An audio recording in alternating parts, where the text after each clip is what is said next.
You know that moment when you realize you're working harder than your students? Like you're the one doing all the thinking, all the planning, all the heavy lifting, and your students are just along for the ride? That's where Sarah Zerwin meets us in today's conversation. Sarah is a teacher, writer, and consultant whose newest book, Step Aside Strategies for Student Driven Learning with Secondary Readers and Writers, challenges us to rethink what it means to put students in the driver's seat. And here's the thing, student driven learning doesn't mean chaos. It doesn't mean you're out in the hallway while the kids do whatever they want. In fact, Sarah argues that you need to know your content and your students even better to pull this off. Think about it like teaching someone to drive. You don't just toss them the keys and wave goodbye. You sit beside them, you set up a safe course, you teach them the rules of the road, you watch them practice, and gradually, strategically, you step back. But you're still there, just in different ways. In this conversation, Sarah walks us through what it looks like in the classroom. We talk about phantom policies, those teaching traditions we follow, even though they're not actually required. We dig into her 3-step meaning making process that helps students build their own thinking. We explore how the humble Post it note can be a game changer for student engagement. And we tackle the big question of assessment. How do we evaluate student learning without crushing their agency?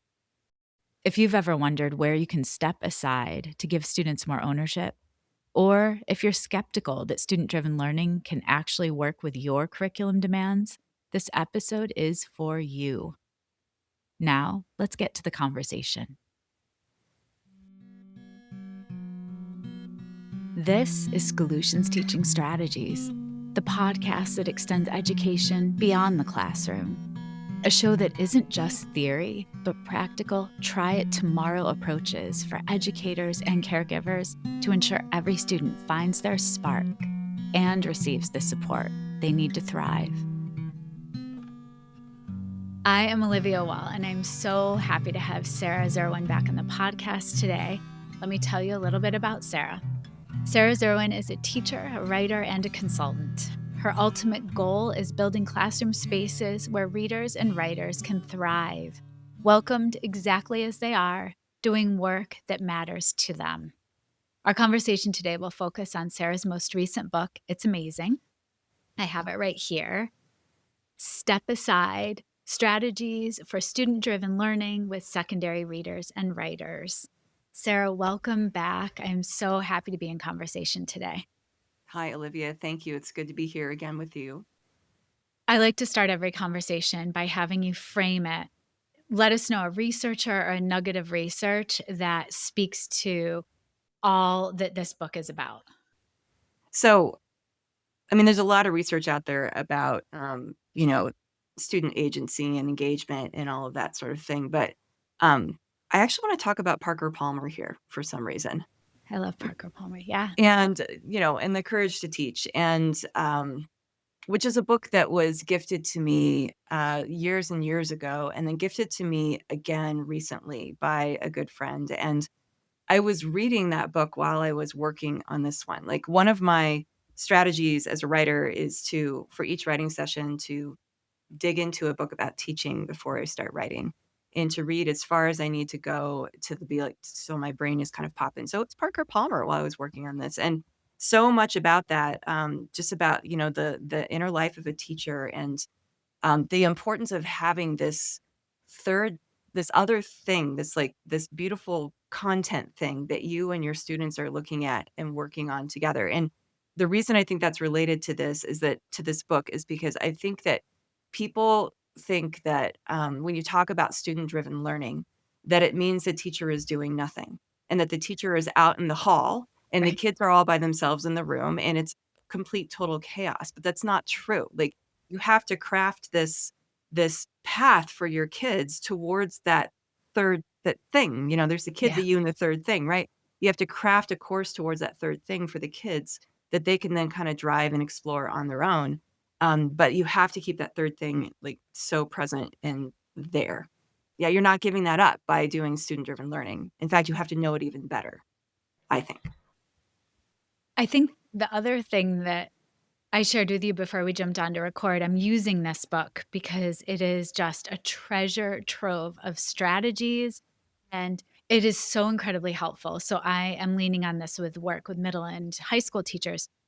But the other layer is it helps the teacher feel like they actually know where they're going to. So it's not just that third thing being where the kids are going. You have this clarity by doing this work, and then you can trust that students will rise to the occasion because you know exactly where they're going and you feel comfy that you can scaffold. Um, Yes. this book also, something that I was captivated by is the art. Your daughter Jane is incredible, and right out of the gate, there's this visual of a driving course, and you created this thread that I was able to hold on to through the whole book around a driving course analogy. I'd love for you to start off, speak a bit to that, and then take us from that to the idea of phantom policy, because Okay. that was fascinating. Okay. Yeah, and, the driving course metaphor, I mean, I tell the story in the book about I remember so vividly being, 15 years old, a sophomore in high school, taking driver's ed, and, getting 1 day to get into a school bus and go over to the driving course that we had, that doesn't exist anymore. Just this enclosed parking lot, with cones and stuff Yep. where my friend Kathy and I got to sit in a little family four-door and drive around. It was so fun. And, the thing is that I think that student-driven learning, in the metaphor of I'm glad to hear you say that it was a metaphor that worked for you throughout the whole book, because I It was did. very worried that it was gonna be a little cheesy or something, I don't know, or obvious or something too obvious, but it really like, when you teach kids to drive, you don't just give them the car keys and a credit card and send them out the door, right? You Yeah. have to sit next to them in the car and help them understand how to operate the machine, you have to make sure that they know the rules of the road, you have to teach them what defensive driving means. There's so many skills that they need to have before they can successfully drive off in a car on their own, right? And so that became such a helpful metaphor for me. And the diagram that Jane did of the driving course at the beginning puts like all these different locations where teachers could be. Where are you in the driving course with the kids? And I argue that you should be in all the places except for Yes. one, which is standing in the middle and orchestrating everything and making sure that everything orbits around you. Like, that's what I'm asking people not to do, but all the other things, like, one part is you're over here in the corner doing loop-de-loops with the kids, like, yeah, you should have fun with your students Yeah. as much as possible, right? And another one is you're standing there, trying to head off collisions between 2 kids. You should know them well enough that you can think about where those might happen and try to head them off. And then another one is there you're sitting, like, right in the car beside the kid. There are times, yeah, you've gotta be literally right next to them and giving them really important instructions side by side, right? And other times when you're, like, in the car behind them and you're sort of following them and seeing where they go, and another time, which I think is really important, is being on the outside and just watching, like, not even being involved at all, but just observing what's happening. So you set this course up for your kids, and then you watch them navigate it, and, such powerful assessment data can be there. And to get us to the, um, the phantom policy situation, and this comes from a research article from, a number of years ago that I came across it when I was working my doctoral dissertation, and I thought it was such a wonderful metaphor, and the idea is that there's this policy that guides teachers' decision making that isn't real. It's just policy that you think you're supposed to be following. It's And the crazy. example that the research study gives is that, like, ninth graders read Romeo and Juliet. Like, it happens in so many places across the country that it makes it seem like it's this, inscribed official policy. I think it had to do with a textbook that was very popular when I started teaching that had Romeo and Juliet in it, and that textbook in 3 different states where I had worked, that textbook was the textbook and, or 2 different states, and so the phantom policy, I've always imagined like a little English teacher sitting on my shoulder, and she looks just like my AP English teacher from high school, who was a lovely human, I have to tell you, but, there are, things about my that time in her classroom that really influenced me as a teacher, and, I just imagine this little English teacher telling me what I'm supposed to be doing, Mhm. and, even 30 years in, that phantom English teacher is still there. Like, the sense of tradition in our field about what we're supposed to be doing is so, so, so strong, and it does drive our decision making, and so, I think it's just important to notice when that's there, like Romeo and Juliet as a ninth grade text is not, maybe it's an official curricular thing somewhere, but in most places, it really isn't, right? And I think another place we get tripped up is we get so focused on teaching books rather than teaching skills, Absolutely. and, a lot of those books are usually not the things that are inscribed as the curriculum. The skills are. Yeah. I wonder too about, um, just that idea of phantom policy and also, the idea of parallel practice and when, you know, we think we have to do these things. I think a lot of times students feel like they have to comply when a Yeah, teacher is asking them to do things. And maybe the kids that push back, at least they have some agency. We may call them problem students, but I always welcome those kids same. because at least they're trying. They're pushing back on something, and versus just like doing. And Yeah, and they so, make me clarify what I'm trying to do. yes, If I have to try to, like, get that kid to get on board or whatever, or I just have to show them I've really listened and I need to clarify here what I'm trying to accomplish, and if I can't clarify it, there's a problem. yeah, exactly. And I also wondered too with your collaboration with Jane, because she was so involved with the visuals. What did it make you realize? Like, did you ever have to step aside? And how did that collaboration work? And then also just thinking of students' creative expression, Yeah. because I don't think we always allow kids to express themselves how we want. We may have this product at the end, another phantom policy, and I think we can offer more ways for kids to express themselves. Yeah, I think we definitely can offer them more ways to express themselves, and, um, I'm doing that. I'll get back to Jane in just a minute. I'm doing that with something I'm trying, differently this year, like, with my sophomores. It's feeling more writing workshop-y than ever. Like, right now, we're reading Antigone, and we're all doing that, we're studying it, we're talking about it, they're doing, OTAs, which we'll get to later. They're doing all of that, Yeah, um, but we're in a unit on argumentative writing alongside it, and, I keep telling the kids, like, I'm collecting the things that they're talking about, and it's not just Antigone, and so, they'll be able to write an argument about Antigone or something else. Like, the standards are just, argumentative writing. So, let's like, what are you really interested in writing an argument about based on all of the things that we have been talking about? Which is not just Antigone, it's other stuff too. But so the story with Jane, I went to this writing retreat when I was in the early stages of this book, and I drew up some comic panels because I really wanted there to be some shorthand in the book. Like if people just open up and look at these comic pages, so that good. they would get something, that they would be like, "Oh, that's interesting. I want to think about that." And so I drew up a really rough version of I think it was the very first comic panel Yeah, that's in here. And I brought it home to Jane. And my daughter Jane, for people who don't know her, she's studying art at the University of Colorado. She's in a Bachelor's of Fine Arts program. She paints and draws. And, she's also got a little sort of side gig doing some illustrations, starting with, illustrating this particular book. But, I came home and I showed Jane my rough drawing of the comic panels, and she's like, "Oh, mom, I could do that so much better." And I so said, much.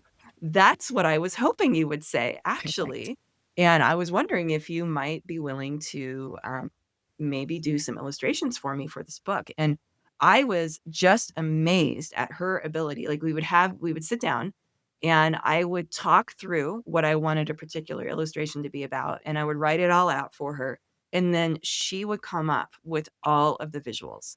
I came up with the visuals on the very first one because I had done that one, but she came up with these brilliant visuals that I never would have considered myself, never. And, it was just really, really fascinating to watch and how good she was at listening carefully to what I wanted to accomplish. And they needed 0 revisions for me. I was like, "Yeah, this is exactly what yeah, you've caught I wouldn't have done it this way, but it's exactly what needed So to be good. in there." And so I really learned a lot about I did have to of course, I know her very well, and I was able to completely step aside and just let her run with it, and the book is so much better for it. So much better for it. It's so like, I was dying the backseat driving. Yeah, It just it's it also is there's humor yeah, because, like, we have to laugh at ourselves, I think, as teachers sometimes, like, the expectations for kids, how we like to be in that control center, and there's such a difference, something you said earlier, between that control center in the middle of needing to have your finger on everything versus that kid watching, of yeah, stepping back and seeing how all of the parts are working together. It's really your stance, you yeah. know? Um, and I died when I read about the humble Post-it and No. all of the ways the humble Post-it can really help kids, like, gather and track their thinking. So let's talk OTAs, also Okay. known as original thought annotations. And something you said, these are your words. If anything is odd, inappropriate, confusing, or boring, it's probably important. I wrote that down. I Yeah, highlighted it. It's yeah. hilarious, and kids will remember it. Kids Yeah, will remember totally, it, right? So, totally. talk to us a little bit more. How did you come up with OTAs? And then also, like, how can the humble post it note help kids really track their confusion or what's unexpected? Yeah, Help us. yeah, Yeah. awesome, and that quote, I picked up from some research article. I was just looking in the book to see where it was, and I can't remember I mean, I've got the authors right here, but I can't remember exactly what the article was, but I loved that so much, and I So wrote it good. down, and, in my IB Lit class, a couple of years ago, I had one kid who was super annoyed about something and I think they're there, and so I put that on I photocopied it, writer's notebook size, and made the kids tape it down in their notebooks. It's like, "Guys, it's not if anything's annoying, it's important, you have to pay attention," and so I love that, I just really love it. It has worked really well for kids, Yeah. to help them shift their thinking about literature, and, like, it's all intentional. Mhm. It's all intentional.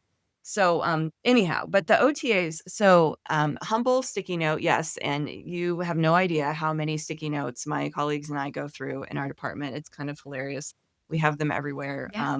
for OTAs and other things too, but, so original thought annotation, the original part, I read Marilyn Pryle's book, Reading with Purpose, and she really emphasizes kids doing these reading response, like these one-page reading response, writings that are all their original thinking, and I loved that so much, like, to really, like, tell the kids, "I wanna see your original thinking." And then I love the sticky note because it's so small, it's a small vessel, it's not overwhelming, like, fill this little tiny 3 by 3-inch piece of paper Yeah. with your ideas, and then, I also like them because 'cause they're portable. I think that when we're dealing with abstract thinking about things, being able to move things around in a concrete way, Yeah. can help kids, like, they can touch it and they can move it, and so I've used sticky notes for a long time for things like planning out your writing or revising your writing once you've done it, like, do a sticky note for each main idea and lay it all out in front of you. I mean, it's what I do when I write, when I'm trying to make my way through yeah. So I just think they're really, really helpful, and then, um and what I try to emphasize for the kids is, like, when you're faced with something complex, you have to start with the small things that you can make sense of. The little tiny things that are jumping out at you for any reason, even if you can't make sense of them. Like, I'm noticing this thing and it's, here's what I think about it. So on an OTA, it's simply I noticed and I think, and really nothing else. Definitely like notice and note from Beers and Probst is definitely like in the background of the thinking. I love that whole framework about things that you are noticing and having the kids track that, the small things. And then the portability of the OTAs, there's another step that I like to, which was very much inspired by something that you'll see in Kate Roberts' book about a novel approach, which is brilliant, I think. I do But too. to have the kids move the sticky notes, like pick a few OTAs and move them to somewhere else where they can do some, like a page in the writer's notebook, where they can do some writing to try to make sense across them, and just to show the kids, like, the way that you build thinking about anything is what are you noticing? What are the small things you're noticing? And then put those all together and see if you can figure out something bigger from there. And I use it, as a strategy, and no matter what class I'm teaching, like, standard grade level 10th grade right now, and IB 11, which loops to IB 12. We loop with the kids, and it's the same strategy in both classes. Yeah. It's just delivered a little bit differently, but the exact same strategy. Because no matter what it is, whether it's an article about social media to help us think about the role of the chorus in Antigone and like how we use social media today with my sophomores, or Song of Solomon with my juniors, Yeah. it's the same strategy. Like, what Yeah. are you noticing and what do you think about it? So, and then I think that, to help the kids to keep track of what's, unknown or unexpected or confusing, like, it's important to maybe focus their eyes a little bit with the curriculum, whatever it may be. I do have a list of the types of things you could notice Yeah. about a text. And Super so helpful. this was inspired by a list in a book uh, that I got read years ago, but my colleagues and I have sort of narrowed it down to things like something that you have an emotional reaction to, or something you have a question about, or something that you don't understand, or something you notice that is repeating, or something you think is important. And so that's like basic OTAs. I always give them that so that they have an idea of the kinds of things they could be noticing. And then, with like my IB Lit class or when I taught AP Lit, I would give them some pieces from their curriculum to help them, focus their thinking a little bit. I've Yeah. got my own page of the sort of like literary terms with questions on it that I have them taped down into their writer's notebooks, so that they can be trying to tie their OTA noticings to the literary language that we're supposed to be using in the class. But I also want to remain open and tell the kids, like, you don't have to categorize what you're noticing. Just Right. whatever you're noticing, you're noticing. Like, I'm It's trying to open. help you so that Yeah. you can use those noticings to get towards the curriculum, but just whatever you're noticing, you're noticing. And some kids, it's hard. Like, I had one kid last year, he was reading a Batman comic book, and I think, like, kids the reason this is so important is that kids are often not very confident about their own ideas. And we were looking at a page together, and I said, "Point to something on the page that is you have any kind of a thought about." And he looked and he pointed, and then I was like, "Okay, good. That's your I notice. Write that down on your sticky note." I was like, So why did you point to that? Why were you thinking about that?" And then he articulated something very tentatively, and I was like, "Yes, Mhm. yes, put that on your sticky note. OTA done, move on to the next thing." And he's like, "Really? It's that Yeah. easy?" I said, "Yes, Yes. it's that Yes. easy." And from that humble starting point, big ideas can be built.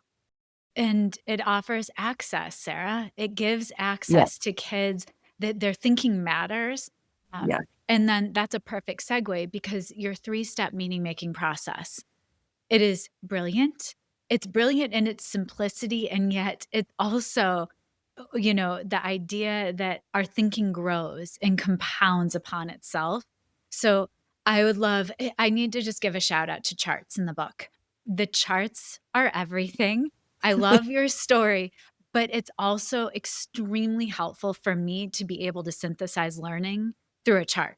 And so you offer the three-step meaning making process for overall what reading, writing, and talking can look like, but then within each of the chapters that break down reading, writing, and talking, there's a separate three-step chart.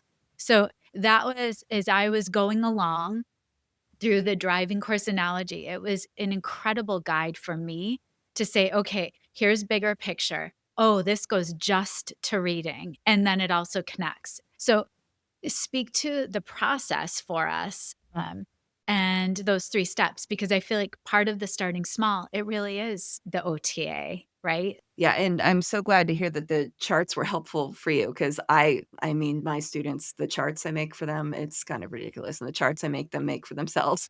So many charts. They're Oh, helpful. I'm just glad to hear that they're helpful, but yeah, the three-step meaning making process, and I really did want, because I see in my head, I see it so clearly, like, if I just keep looping the kids through this three-step process, they're gonna be building their own thinking. It's almost like Yeah. a machine, right? Yeah. That builds their thinking, and it so simplifies what I'm doing in the classroom because I just have to keep pointing back to this three-step meaning-making process, and so step 1 is start small, step 2 is seek connections, and step 3 is take action. And with the start small, it's, what are those small things you're noticing? And we talked about the OTAs with the reading, but it can be, the OTAs, by the way, work for anything. They work Yeah. for, like, things you're noticing about your writing that you could revise. They work for, things that you're hearing in this conversation that you wanna I use it as a protocol in almost every professional presentation that I give. I teach them So how to do good. OTAs. And then we use them as a discussion protocol and, like, turn to your neighbor and tell them about your OTA, and so step 1 for me is almost always the OTAs. Not always, but almost always OTAs. We just use them in a different kind of way, and sometimes they're margin comments on a shared document, and sometimes they're just a lot of ways, but just what's something small you're noticing? And then seek connections. I've got 2 main ways that I do this, and the idea is for kids to make connections across their small noticings so they can start to build bigger thinking. And it's still a very tentative place. And one way that kids do this is with a writing task that I call rambling thoughts. And and I mentioned this very briefly earlier, but inspired by Kate Roberts in a novel approach. But I'll have them select 2 to 6 OTAs and move them into their writer's notebook, and then just ramble. And the rambling I got from Linda Reef's Quick Write book. Yeah. She's a rambling autobiography in there. And so I just love that, and I invited my students to ramble once, and they rambled their way into the best writing I'd seen Like all year ramble their long. way. It was I love it. crazy. Yeah. And so I tell the kids, I'm like, "This is rambling writing. It's just for you to, like, explore and just to write to make sense of things." And it's crazy, like, almost I hardly ever get kids pushing back at doing rambling writings. The rambling thoughts, there's something about it that they like, and I'm like, "Give me your worst writing." Like, and most of the time, I don't collect them. Sometimes I have kids take a photo and turn it in, to me so that I can just get a sense of how things are going, but they're for them. They're for Yeah. them, Yeah. build their thinking. And then the other way to build thinking for step 2 is talking with other people, and they do that through conference conversations with me. They do that through informal, ongoing conversation with their table mates. And then they do that through more formal classroom conversations like a Harkness table in my Ivy Lit class or what we call a bucket fishbowl discussion in my Yeah. 10th grade class. It's the same strategy, just looks different depending on the room. And so then they're connecting across each other's ideas and building bigger thinking. And then step 3 would take action. This is where you figure out what you've figured out through all that conversation and rambling writing and do something with it. And in my IB class, that's like take all that thinking you've built and turn it into, the practice we're doing for the IB assessments. In my standard 10th grade class, it's take all the thinking you've been doing and, you know, put it into the piece of writing you need to do for this unit of study.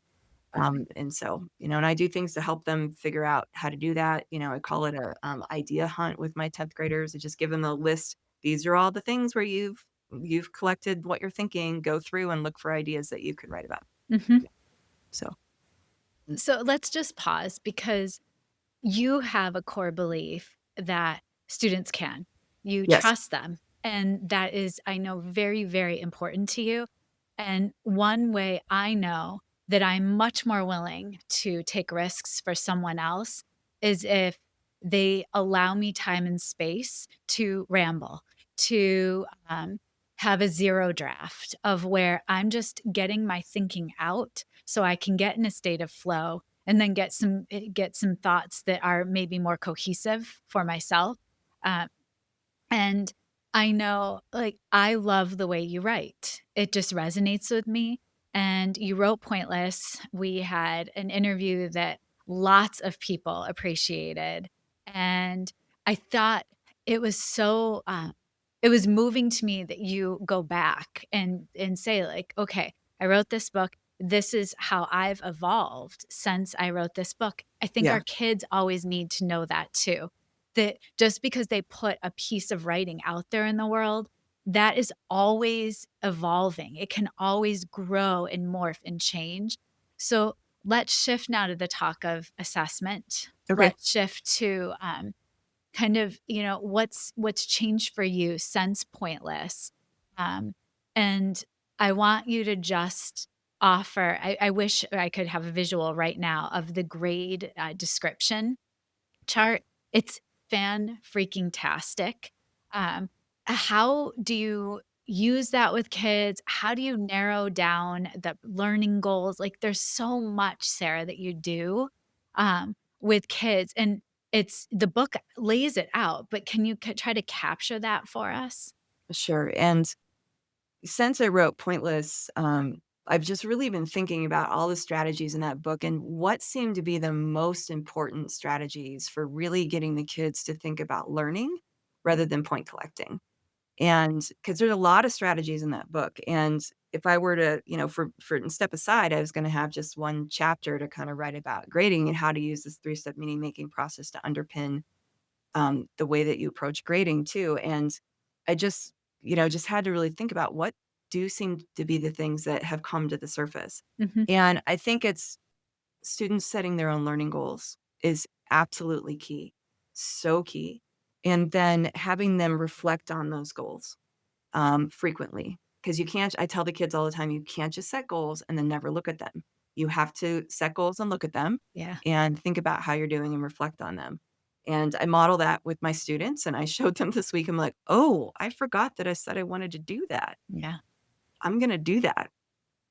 And I'm going to be accountable to all of you people because I need to do that. And then the third thing is with evaluation is, sure, we have evaluation needs to happen. We have to evaluate kids towards standards, whatever. Just teach the kids how to do that. Let them do it. And, like, spend as little of your energy as possible evaluating their work. Like, it's much better for them and more, it helps cultivate their agency and helps them show them where their power lies if they can be doing that work themselves. And so in thinking about all of that, I realized there was a missing piece in Pointless, where I felt like the Pointless approach wasn't really helping kids to understand what the work of the learning goals looked like. And so, I have now been using learning progressions, which is nothing, new. I didn't invent learning progressions, but it was what I needed to help my students understand, like, what's the found like, what given a goal, like revise extensively to improve a piece of writing. What's foundational? And then where do you grow and extend your learning from there? So once I started presenting these learning progressions to the kids, they had this ability to self evaluate on the learning progressions to try to determine which goals they should set. And then also to use the language in the learning progressions to help make their plans for learning and growth, more specific and targeted. And then also it gives them a way to progress monitor in a more meaningful way. And so it's been, I think, a really important missing piece for my students. And so they evaluate on the learning progressions near the beginning of of a semester, and then at the end when they're going to be selecting their semester grades and writing their stories of their journeys as learners. And then again at the end of the year. And hopefully, in doing that, they can really see their growth across the whole year. So there's that. But I have to tell you that I continue to evolve. And I wanted to be able to hand my students like a set of learning goals that came from yeah, them yeah, rather than a set of learning goals that came from me. And chapter 2 of Pointless walks you through a process of how to create a set of learning goals based on your curriculum. And just some thinking that I've been doing. So, like, I've been trying to be so more intentional about the standards. And for a long time, I thought, well, my learning goals are tied to the standards, so I'm good. But I don't know. I still could be what I've discovered is being more intentional about the standards actually frees me up somewhat because it allows me to cut through. As an English teacher, you want to teach all the things, but the standards let me be like, no, actually, that's a thing that they'll get next year. So I'm going to focus on this thing. And so I've gotten more intentional about the standards and putting them in front of the kids in some interesting like ways, like daily, like classroom, like conversation reflection and some other things that we're doing in the classroom. And so I thought, all right, so now that I'm like have the standards embedded somewhere else, maybe I can play around with the learning goals a bit. yeah, And so I did that, and, after the kids got used to the class, I asked them on a Google form, "What do you wanna learn?" And with my IB kids, I gave them just a two-page, like, at a glance document from IB about the IB Lit curriculum that had the 3 areas of focus on one side and then the, assessments on the other side. And I gave them that. I said, "What do you wanna learn?" And they out of 60 kids responded, and I took their responses and I put them into an AI chatbot, because this is how that can help me. I said, "Please summarize for me what my students said they wanted to learn in a list of like 7 goals or something." And it gave me something that actually hit all of the items in the curriculum. And I did have to combine a couple because they were repetitive, and I did have to add one about my three-step meaning-making process because I wanted that to be an articulate like a goal. Right. But I had these 7 content goals that came from the kids, and it was so great to be able to say, "Guys, this came from you." Awesome. Right? And then I did it with the sophomores too, and I said, "Now that you've been through one, loop of content in this class, 1 unit, like, what do you wanna learn to get better as a reader, writer, speaker, etcetera?" And did the same process with them, and I also got a list of learning goals that came from them. And then there's also 3 learning behavior goals that, those I told the kids, and like, "This is your teacher who's been watching high school kids for 30 years." These are the things, these are the behaviors that I know lead to success, and so Yeah. I left those on there as they are. And then the other piece too was I didn't wanna jump ship with my learning goals because I had learning progressions that I had written about them, and I thought, like, it took me so much time to write those. I wonder if the chatbot can help me with learning progressions too. Yes. And yes, it can. Yeah. It was kind of crazy, and, I like being able to model for kids, I think, smart and, like, legal use of AI chatbots. I'd said it's a qualitative data analysis task that would take me hours, and the result that I got, I needed to mess around with a little bit, but it is true and honest to what you all said. So that's my new, like, evolving piece is, being able to serve up learning goals to the kids that came from them. Yeah, when I was reading that section in the book, I went back in my mind to Pointless, and then I thought, "Ah, the progressions. That's the layer that's there." And again, it's access points. So I know as a student what I can do to excel. I know what my basic understanding needs to be of this. Yep. You give me, pun intended, the roadmap to know where I'm going. And then if I have that clarity as a learner, I mean, think of I go back to when I was in high school, Sarah, I had no idea often where the learning was going, and I was super compliant. I would show up, I would do the task that was asked of me, but I wish I knew more of, the overall journey.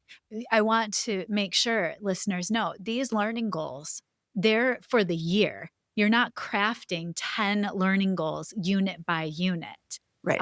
And so that's to me, it's maybe feel like a heavier lift up front, but then you have those to circle back to over and over and over with the kids.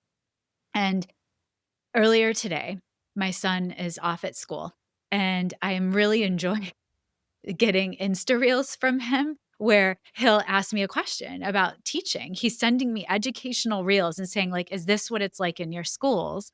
And it's like this little conversation we're having. And something he sent me today was a teacher saying that it's frustrating when kids act out, that they get more of the attention and takeaway learning experiences from kids that are like there and game on.